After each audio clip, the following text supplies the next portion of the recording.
Hi, my name's Matt. I'm one of the co-founders of Dignified Learning. I'm so excited to have you on our webinar today. We're talking about a really fun and engaging topic that we hope you find useful and applicable to the way that you're communicating today. I'm Emily Miller. I am Matt's fellow co-founder, and today we're excited to talk about how to stop using paragraphs that plague us to communicate our information. We're going to talk about some really practical strategies for visualizing information so that you are clarifying your message. And for those of you who may not be familiar with the work that we do at Dignified Learning, we like to consider ourselves your one-stop shop for training solutions, and specifically e-learning training solutions. We work with a lot of organizations whom are trying to transition to from in-person to online learning, and my part of the equation really is to handle our custom course creation. So oftentimes we will work with our wonderful clients and receive their in-person PowerPoints and training materials, and we will transform them into beautiful e-learning courses. Matt, you want to talk a little bit about some of the work that you do? Yeah, absolutely. So today's content is mostly going to be delivered by Emily, but my role at Dignified Learning is much more on the platform side of things. So if you're curious about the technology that we're using and how we're delivering information through technology, I would love to hear from you. So today I'll let Emily kind of take the lead on this content, but again, if anything about our tools or our platform, if you have any questions about that, I would just love to hear from you. And as always, we really feel very strongly about making as many free, friendly, accessible resources for you as possible. So one of the things that we specialize in as we are making e-learning content is helping to present that information in a visual way, right? Online learning is a visual medium, but the things that we're going to talk about today are really applicable regardless of your role. If you are sharing information in any capacity, you'll be able to use these free resources. You want to talk a little bit about our freebies that we have? Yeah, every webinar that we host, we like to give away as much as we can. And so this webinar is no different. We've got some great free resources that you'll be able to get access to, and hopefully you can put those to work. But the real idea of these free resources today is that if you're seeing a strategy, you're seeing an idea, and you're just thinking, this looks a little bit too technical, or I'm not sure where to begin, that's why we have these templates. So all of the strategies you see today, we're going to companion with a great starting point for you. And you can use these resources in Microsoft Office or G Suite, any productivity suite that you're currently using. So you won't need any additional software to take advantage of what we're talking about today. Yep, absolutely. So let's dive into a little bit what we're going to be learning about today. So we're going to be discovering how to communicate visual ideas visually, as well as talking about why breaking down information visually is more effective than writing those lengthy paragraphs of text. And we're also going to give you some really practical, easy to implement strategies for how you can categorize information so that you can apply it visually. And we really preach this with everything that we do at Dignified Learning, whether you are a professional educator, a trainer, someone who is responsible for teaching and learning or not. Every single time you are sharing new information with someone, you are asking them to learn. So regardless of how far outside of being a teacher or an educator or a trainer you feel like you may be, I would challenge you to really understand how often you're communicating information that someone needs to learn. And if you are, all of these strategies are going to be really applicable to you. Yeah, that's right, Emily. We really view anybody out in the world that needs to receive information and do something with it as a learner. So oftentimes we hear the term or the phrase learner, we think about young people that are in school. And at Dignified Learning, we really view anybody, especially professionals that have to sift through and process through a ton of information as learners. We're all learning every day because we're being presented with so much great information. And today's task is to help you share that information in a way that your learners can do something with it with a little less effort than they are today. All right, so let's dive in for a moment. I want to give you an example email, and I want to just pause for a moment and ask you to read it.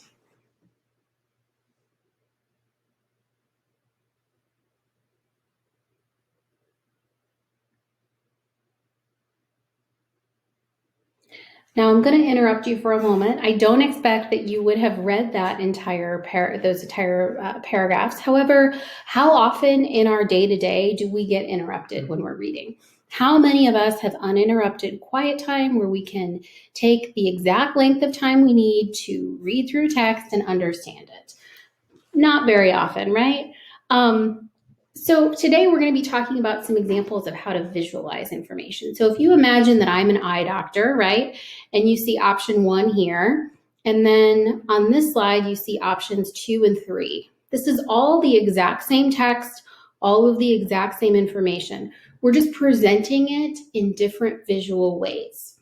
So most of us prefer one of these 2 options featured here, and we're going to talk about why in just a moment. So the vast majority of us prefer to learn information visually, right? 65% of individuals are visual learners. And 90% of all of the information that our brains process is visual. So just if you don't walk away with any other information from this webinar besides these 2 facts, you can use these to really elevate how you communicate. Most of us, when we communicate, we're either talking through our ideas to someone or we're typing. We're writing out paragraph after paragraph. And when you do that, you're really missing an opportunity to tap into how our brains prefer to absorb information.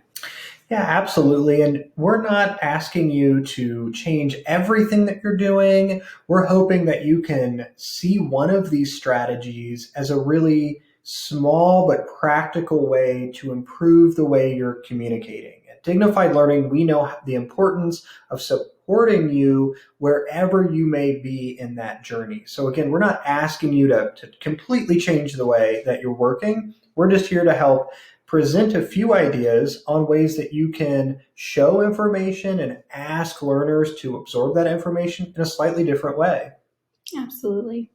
So one of the common questions that I receive is, does reading really mean that the reader is understanding the information? And I would challenge you to think about when you were a young child learning how to read, or perhaps you have children yourself who you've seen develop the skill of learning how to read. And we know that just because an individual can decode words on a page and tell you what they are, they don't necessarily know what they mean.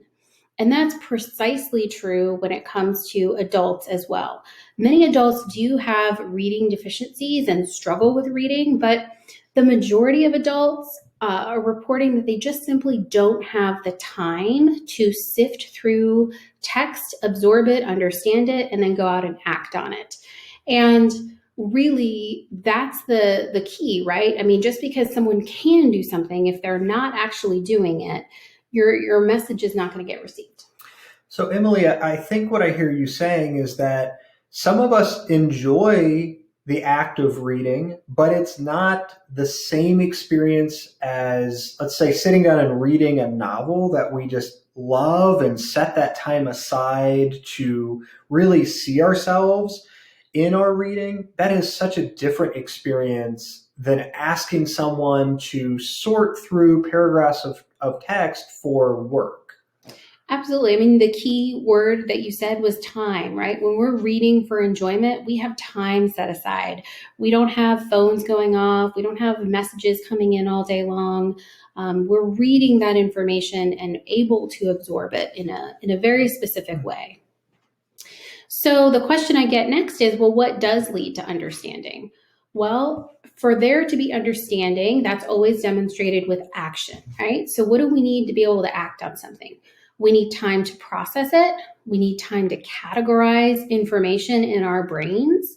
And we need the ability to make connections with information. So, both conceptually and then how does that information relate to my prior knowledge, my life experience, the context with which I'm working in.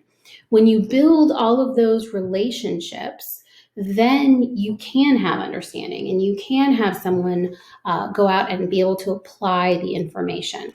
And what you do when you visualize information is you take some of the burden that the learner has when it comes to processing, categorizing, and building relationships. You're taking that burden away from them and making it more efficient for them to understand the material. This sounds like a difficult thing to do. If I don't have experience processing, categorizing, making connections, and building relationships, is this really something I'm going to be able to apply? I think so, absolutely. Everything we do is designed to be implemented, even if you're not an expert at doing this. So we've got some templates that are going to get you started with this, and we're going to talk you through some very specific strategies that you can apply for any information you might be writing about to make it come alive visually.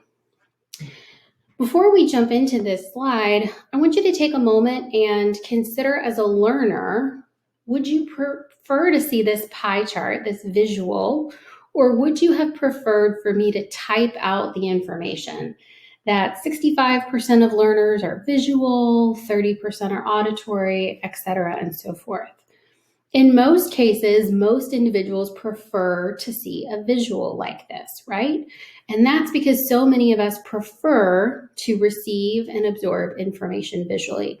Now, the most common misnomer with this is that if you're a visual learner, then you can't learn in a kinesthetic manner or in an auditory manner. And that's simply not the case. It's a matter of preference and it's a matter of efficiency. So the most efficient way to get this information across is through a visual aid.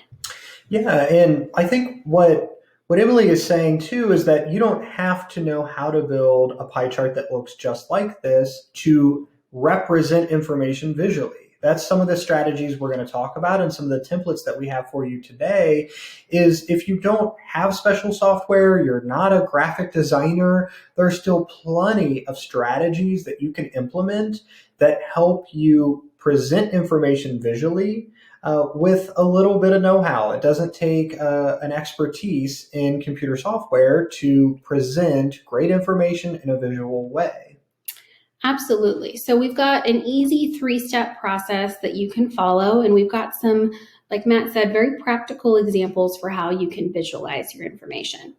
So the first step, the first thing I'm going to ask you to really think about is prioritizing. When you have information that you need to share with someone, I want you to ask yourself, first and foremost, how much time do you have to dedicate to creating and crafting this message?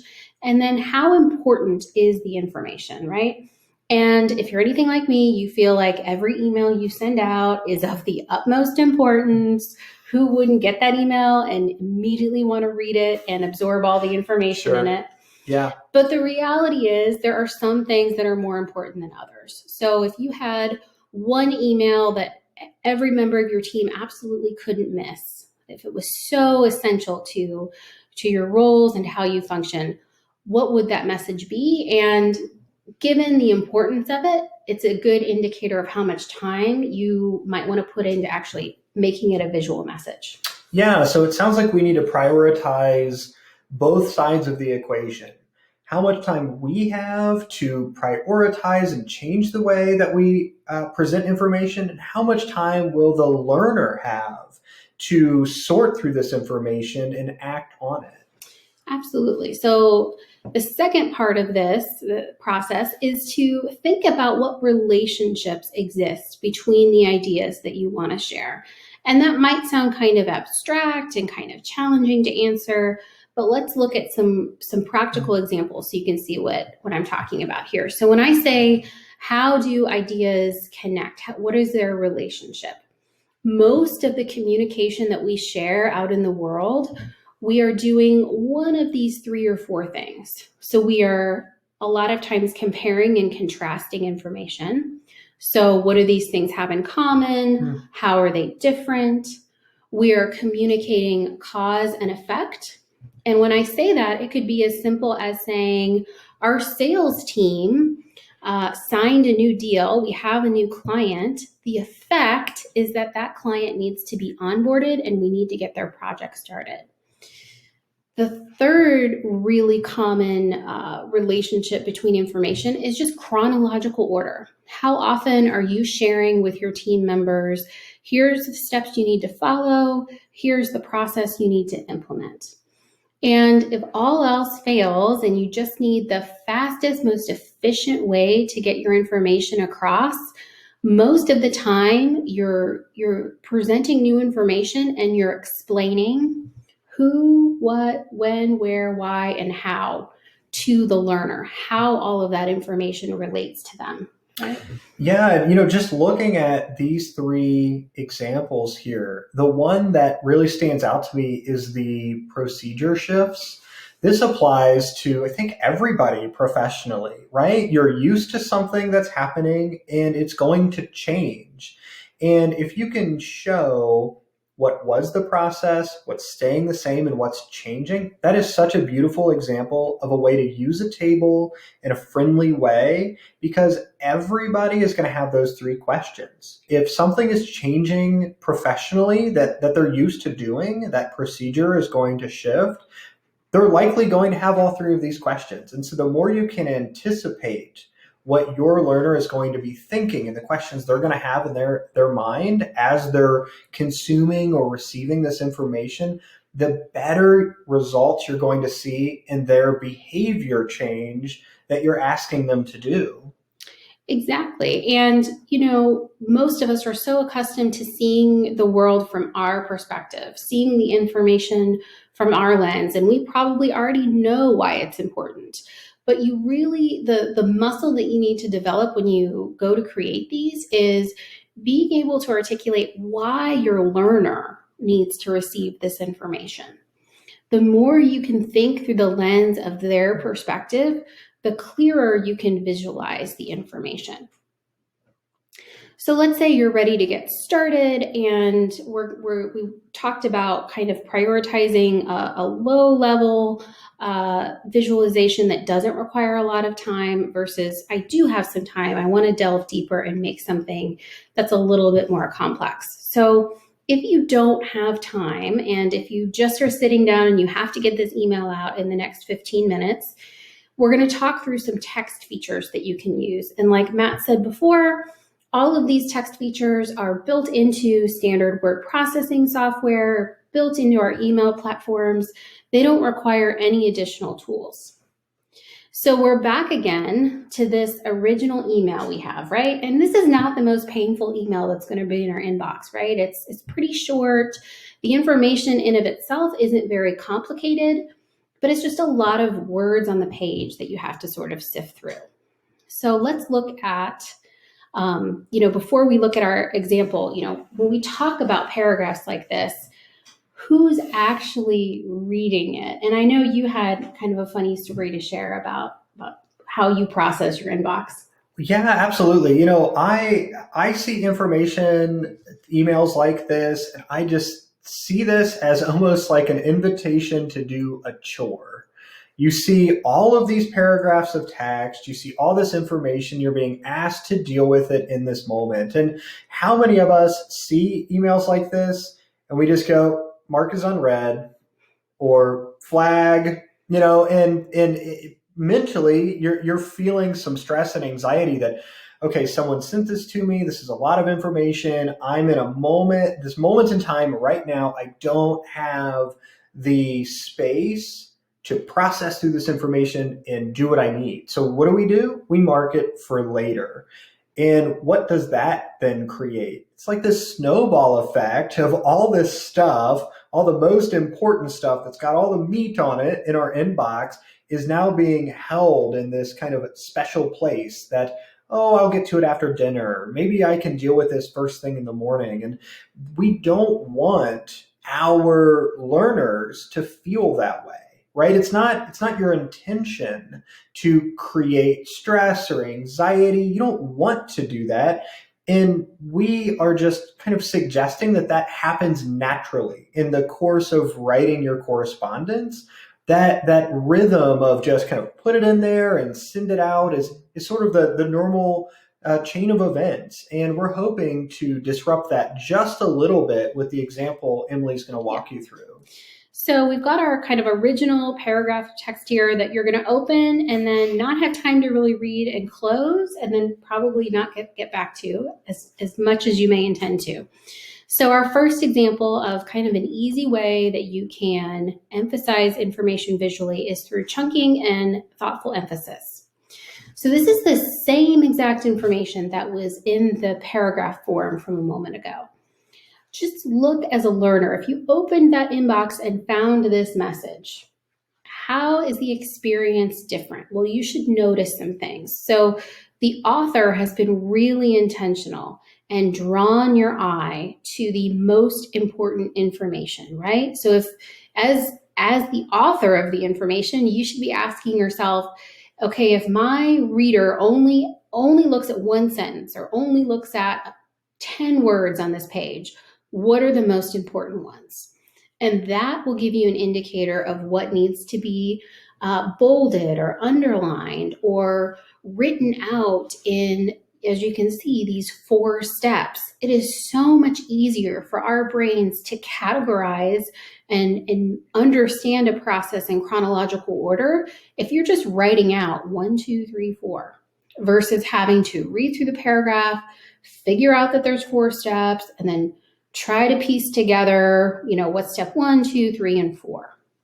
Yeah, when I see an email like this, it just reminds me of when I learned how to speed read. And when you present information this way, you're kind of guiding the reader through that process of speed reading without them even knowing it. So you're calling out these important pieces. And also, if you see how the email ends at the bottom, we have a call to action. We're actually inviting and explaining to the learner what to do. It's like reply to this email, right? It's bolded and it's in a color that's not seen anywhere else on the page. So we can really have an impactful, easy to read email that looks so much different than that 2 or 3 paragraph email we just saw. It's the same information, but you're able to process through it very quickly. And if you need to save this email and refer back to it at a later date, it's so much easier to come back to this email and get the right information back out of it.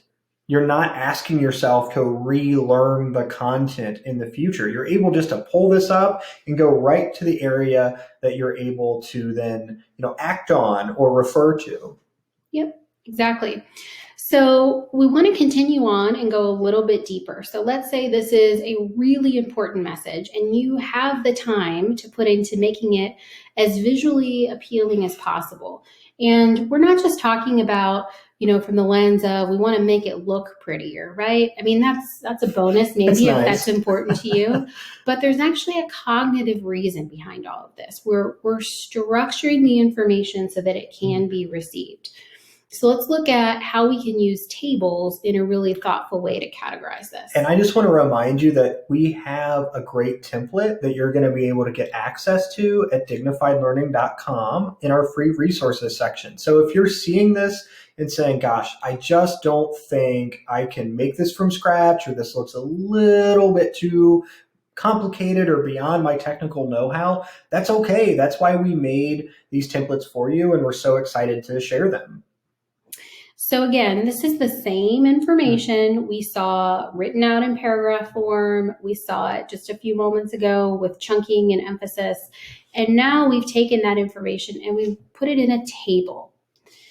So just look at the difference, how that process has evolved as you've gotten these different formats of information.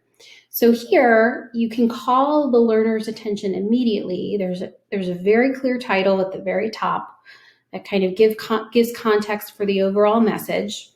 We still have our 4 steps written out. We're still using bold and underlining and making things italicized to emphasize importance.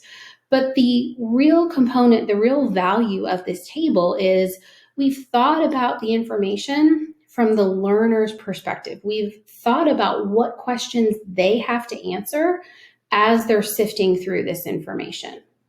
So what it does for me when I receive something like this in my inbox is, okay, what is the information? How is it working? And most importantly, how does this affect me? You are just explicitly, directly being very clear with the learner what they need to actually do with the information. Yeah, and one of my favorite things about tables like this is the learner can then take this piece of information. If this is an email or a Word doc or a PDF, they can take it with them. And if they're collaborating on a team or a committee or serving on a board, and they have other individuals who are going to ask them, about the information, the more you can brainstorm those questions that the learner is going to have in their mind, the better they are at delivering and sharing the information and even defending it. If this is really important information that you're disseminating, there might be lots of people involved. And as Emily had alluded to earlier, this is one of the most complex or time-consuming ways of organizing information because you have to do that work ahead of time, but you're going to see the impact of sharing information this way. And it might even end up saving you time overall because those questions aren't immediately being fired back to you. You're answering them in advance, you're being proactive and providing this in a structure that's really user-friendly. Yep. And, one thing I do want to call out, even if you decide you don't want to use the tables, you don't want to use any text features, if you just start closing your messages with, how does this affect you? That can be very, very powerful all by itself. We just don't consider enough, the learner's perspective, and we don't really consider the misinterpretations that can occur. It's just really a best practice to be as direct as possible, whether or not you're presenting information visually. So we want to kind of continue on and show you another example for how you can use tables to visualize information. Now we're going to kind of transition into a compare and contrast example. If you remember being a student, you probably remember Venn diagrams where you have the 2 circles that intersect and you're talking about how ideas are different on the outside of the circles and how they're the same on the inside. That's a really effective graphic organizer and a really effective way to organize communication. It's just not very practical in a day-to-day work setting, right? We don't have access to circles, they're hard to type in, but you can use tables in a really similar way. So we have this new email example. I want you to take a moment to scan through this. Again, this is not a difficult email to understand. The content is, fairly straightforward, but you have 2 lengthy paragraphs of text, and it's all about branding. So they need to, the learner needs to understand what the problem is with how branding has occurred, and they need to change the way they're using the logos. And as I'm talking through that, you should be trying to read this, which is just kind of a simulation of how distracted a lot of us truly are. We'll give you about 5 seconds and then show you what it might look like to present this information in a different way.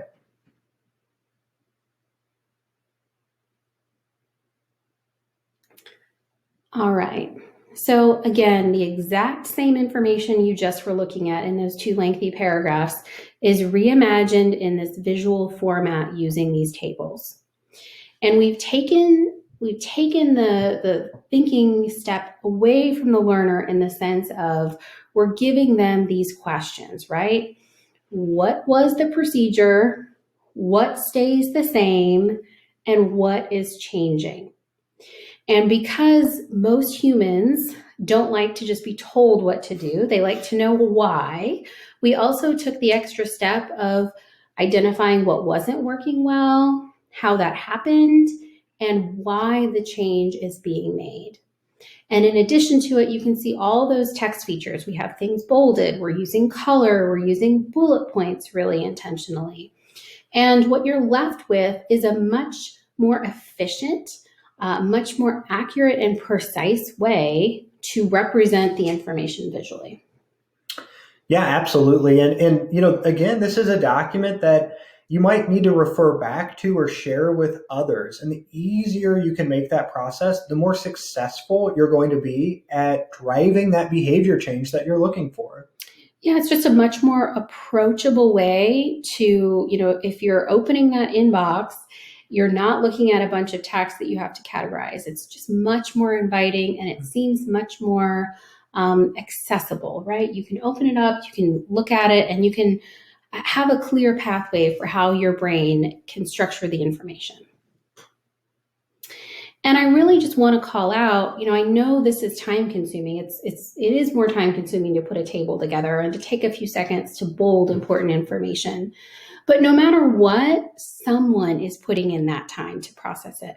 Whether you're going to do that for the learner and you're going to clarify what's important, or the learner is going to be left sifting through that information and trying to identify those important pieces and create connections and build relationships. It is time consuming. And I just want to really encourage you that the first couple times you do this, it's going to be challenging. It's going to be time consuming because it's a brand new skill set. But the more practice you get with it, you really do become so much more efficient when it comes to anticipating your learner questions and when it comes to identifying the best way to visually structure the information. And I would just say, when in doubt, if you don't want to do anything else, if you don't want to use any of these visual strategies, when you're communicating information to someone, consider just using bullet points and answering the who, what, when, where, why, and how questions as they pertain to new information. That alone is very visually appealing, and it helps your brain really structure and build those connections, which is really the point of what we're trying to accomplish. Yeah, I think what I just heard Emily say is, if you're not going to put in a little bit of time to change the formatting, then you're expecting your learner to do that for you. And when you leave that space, they might interpret the information in a different way than you intended. They might put emphasis on information that you didn't intend that emphasis to be there, or they might take a call to action that wasn't what you really wanted to see as a result. So if we can invest a little bit in changing the way we share and present information, we hope to see you recoup that time, because you're really going to see your communications be more effective. Of course, yes.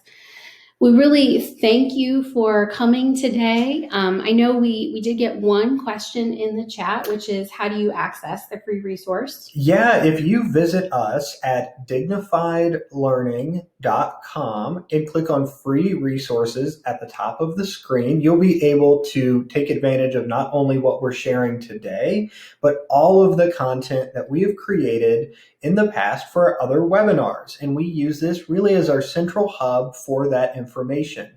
Also, we just encourage you to follow us on Instagram and follow us and like our content on Facebook. We love to engage on social media. So if you have any questions about what we shared today or about our resources, reach out to us.